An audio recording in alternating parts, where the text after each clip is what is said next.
আম্মু মজা সিলভি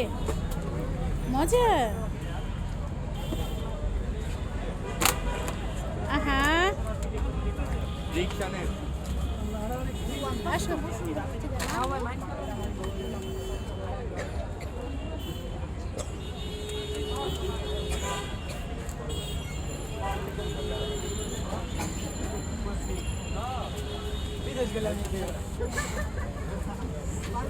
কিন্তু মজা কাঁচা আমেরটাই ছিল। আমার কাছে কাঁচা আমেরটাই মজা কাঁচা আমেরটা আর ইয়েটা লেমনটাও মজা এটার সাথে আবার ইয়ে দেওয়া তো মিন্ট দাও হ্যাঁ ভিডিও হইতাছে হলো এই যে না এটা এখন করলাম আগেরগুলো তো সেভে দেয় নাই সেটাও নাই গেছে গা না দেব না গুগলে সেটাও নাই না তাহলে ভিডিও করো নাই করলাম তো মাঝখানে না টিভি দাও নাই আমি দেখুন এখনই দেখ সমস্যা কি আর তো হয়েছে